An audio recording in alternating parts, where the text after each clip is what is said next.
Hello, എല്ലാ കൂട്ടുകാർക്കും ഇന്നത്തെ വീഡിയോയിലേക്ക് സ്വാഗതം. ഇന്ന് ഞാനൊരു കപ്പയും മത്തിയും കൂടിയുള്ള ഒരു ബിരിയാണി, കപ്പപ്പുഴുക്കെന്നോ കപ്പക്കുഴയെന്നോ എങ്ങനെ വേണേലും പറയാം കേട്ടോ.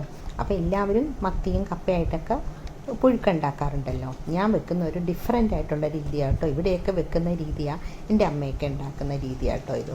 അപ്പോൾ ഇത് എങ്ങനെയാണ് ഉണ്ടാക്കുന്നതെന്ന് നമുക്ക് നോക്കാം. ഭയങ്കര ടേസ്റ്റാണ്. നമ്മൾ കപ്പയും മീനും കപ്പയിറച്ചിയൊക്കെ കഴിച്ചാൽ മലയാളികൾക്ക് ഏറ്റവും പ്രിയപ്പെട്ട ഒരു വിഭവമാണ് കപ്പ അല്ലേ. അപ്പോൾ അതിന് വേണ്ടി നമുക്ക് ആദ്യം കുറച്ച് അരപ്പ് റെഡിയാക്കി മാറ്റി വെക്കാം. അത് കഴിഞ്ഞ് ബാക്കിയൊക്കെ റെഡിയാക്കി എടുക്കാം കേട്ടോ. ഞാനതിന് കുറച്ച് തേങ്ങ എടുക്കുന്നുണ്ട്. ഓരോരുത്തരുടെ ആവശ്യത്തിനനുസരിച്ച് തേങ്ങ എടുക്കാം.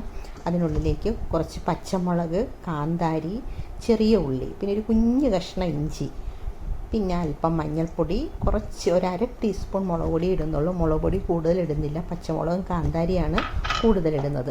ഇത്ര ഇട്ടിട്ട് നമുക്കൊന്ന് ഒതുക്കിയെടുക്കാം. നമ്മൾ മീനൊക്കെ പീര പറ്റിക്കത്തില്ലേ, അതുപോലെ ഒന്ന് തേങ്ങയൊക്കെ ഒന്ന് ചതഞ്ഞ് കിട്ടിയാൽ മതി. മുളക് പൊടി അര ടീസ്പൂൺ എടുക്കുന്നുള്ളൂ കേട്ടോ. കാന്താരി ഉണ്ടെങ്കിൽ അതാണ് ഏറ്റവും ബെസ്റ്റ്. മുളക് പൊടി കൂടുതൽ എടുക്കരുത്, ചുമന്നിരിക്കും. ഒരു മഞ്ഞ കളർ ഇരുന്നാൽ മതി. അത് ചതച്ചിട്ട് നമുക്ക് അവിടെ വെക്കാം. ചെറിയ മത്തിയാണ്, ഭയങ്കര ടേസ്റ്റായി ചെറിയ മത്തിക്ക്. അപ്പോൾ അത് ഞാൻ ക്ലീൻ ചെയ്ത് മാറ്റി വെച്ചിട്ടുണ്ട്. എത്രയുണ്ടെന്ന് അറിയില്ല, നേരത്തെ മേടിച്ചതിൻ്റെ ബാലൻസ് ഇരുന്ന കേട്ടോ. അപ്പോൾ അതിനെ കഴുകി വൃത്തിയാക്കിയിട്ട് അതിനുള്ളിലേക്ക് ചെറിയ ഉള്ളി തന്നെ അരിഞ്ഞിട്ടിട്ടുണ്ട്. പിന്നെ കുറച്ച് കാന്താരി ഇട്ടിട്ടുണ്ട്, കുറച്ച് കറിവേപ്പില ഇട്ടിട്ടുണ്ട്.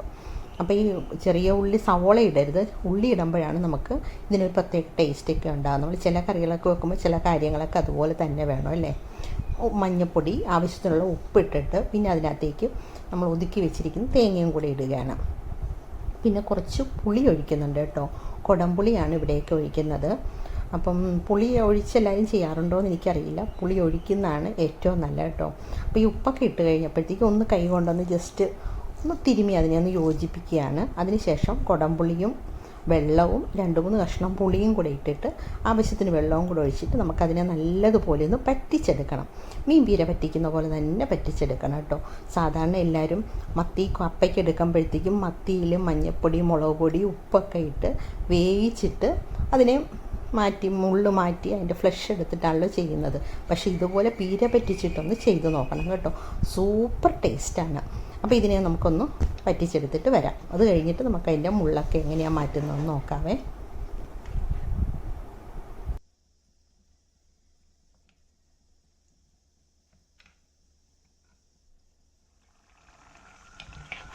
ചെറിയ തീയിൽ വെച്ച് പറ്റിച്ചെടുക്കുകയാണ്. അതാ പറ്റി വരുന്നുണ്ട്.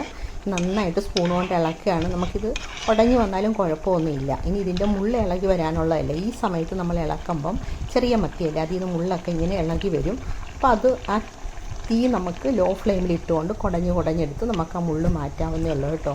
ഇനി ചൂട് പേടിയാണെങ്കിൽ ഇതെല്ലാം പറ്റി കഴിയുമ്പോൾ നമുക്കൊരു പാത്രത്തിലേക്ക് ഇട്ടിട്ട് മുള്ള് കുടഞ്ഞെടുക്കാം. പക്ഷേ ഇതാകുമ്പം എളുപ്പമാണ്. ഒരു പാത്രം വേറെ വെക്കേണ്ട ആവശ്യമില്ലല്ലോ. അപ്പോൾ ഞാനിങ്ങനെ എല്ലാം ഇങ്ങനെ കുടഞ്ഞെടുക്കുകയാണ്. ഒട്ടും മുള്ള് കാണത്തില്ല നമുക്ക്. ഇത് എല്ലാം നന്നായിട്ട് വെള്ളവും പറ്റിയിട്ടുണ്ട്.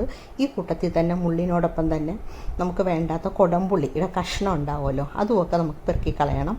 കപ്പയിലിട്ട് കുഴയ്ക്കുമ്പോൾ ഈ കുടംപുളി ഒന്നും കടിക്കാൻ പാടില്ലല്ലോ. അപ്പോൾ എല്ലാം നല്ല ടേസ്റ്റായിട്ട് യോജിച്ച് വന്നിട്ടുണ്ട്. ഇതും അവിടെ ഇരിക്കട്ടെ. ഇനി കപ്പ നമുക്ക് റെഡിയാക്കാം. ഇത് 2 വലിയ കഷ്ണം കപ്പ ഉണ്ടായിരുന്നു. അതിനെ നന്നായിട്ട് കഴുകി വൃത്തിയാക്കി ഞാൻ കുക്കറിൽ വെച്ചാണ് വേവിക്കുന്നത്. ഇനി വേറെ പാത്രത്തിൽ വെച്ച് വേവിക്കണമെങ്കിൽ എങ്ങനെ വല്ലതും വേവിക്കാം. നന്നായിട്ട് വെന്തുടയണമെന്നേ ഉള്ളൂ. അതിലേക്ക് കുറച്ച് മഞ്ഞൾപ്പൊടിയും ആവശ്യത്തിനുള്ള ഉപ്പും കൂടെ ഇട്ട് വെള്ളം കൂടുതൽ ഒഴിക്കണം. കപ്പയ്ക്ക് മുകളിൽ നിൽക്കണം കേട്ടോ. എന്നിട്ട് നന്നായിട്ട് വേവിച്ചെടുക്കാം. അതിന് ശേഷം വെന്തതിന് ശേഷം ഇതിൻ്റെ വെള്ളം ശരിക്കും ഊറ്റിക്കളഞ്ഞതിന് ശേഷം മാത്രമേ നമുക്ക് അതിനെ ഉടച്ചെടുക്കാൻ പറ്റുള്ളൂ. അപ്പോൾ ഇതൊന്ന് വേകട്ടെ.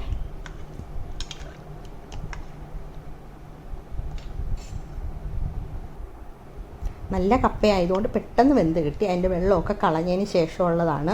വെന്തുടഞ്ഞിട്ടുണ്ട്. ഇനി തവി കൊണ്ട് നമുക്കിതിനേക്കൊന്ന് ചതച്ചെടുക്കണം, ഒന്ന് ഉടച്ചെടുക്കണം. ഇനി ഇതിനെ നമുക്ക് പുഴുക്കുണ്ടാക്കാം. ഒരു വലിയ പാൻ വെച്ചിട്ടുണ്ട്, ചീനച്ചട്ടി വെച്ചു. വെളിച്ചെണ്ണ ഒഴിച്ചിട്ട് വെളിച്ചെണ്ണ തന്നെ ഒഴിക്കണം. ചെറിയ ഉള്ളി ഇപ്പോഴും ഞാൻ ഇടുന്നുണ്ട്. ചെറിയ ഉള്ളി എത്ര ഇട്ടാൽ അത്രയും നല്ല കേട്ടോ. ചെറിയ ഉള്ളി ഇട്ടിട്ടുണ്ട്. കുറച്ച് കാന്താരി, 2-3 എണ്ണം കറിവേപ്പിലയും കൂടി ഇട്ട് നന്നായി ഫ്രൈ ആവണം.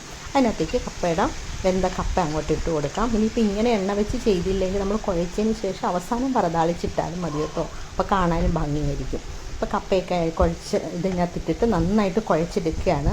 ഇതിനെ നന്നായിട്ട് ഉടയ്ക്കണം. ഉടഞ്ഞ് കഴിയുമ്പോൾ നമുക്ക് കുഴയ്ക്കാൻ ഇത്തിരി പാടാണ് കേട്ടോ. എനിക്ക് ശരിക്കും പാടാ, കൈക്കൊക്കെ ഒരു വേദനയൊക്കെ ഉള്ളതുകൊണ്ട് ഇത്തിരി ബുദ്ധിമുട്ടാണ് കുഴച്ചെടുക്കാനായിട്ട്. ഇത് കുറച്ചുള്ളതുകൊണ്ട് അത്രയും പാടില്ലായിരുന്നു. അപ്പോൾ അതിൻ്റെ മുകളിലേക്ക് മത്തി പീര പറ്റിച്ചത് കൂടെ ഞാൻ അതിൻ്റെ മുകളിലേക്ക് ഇടുക കേട്ടോ.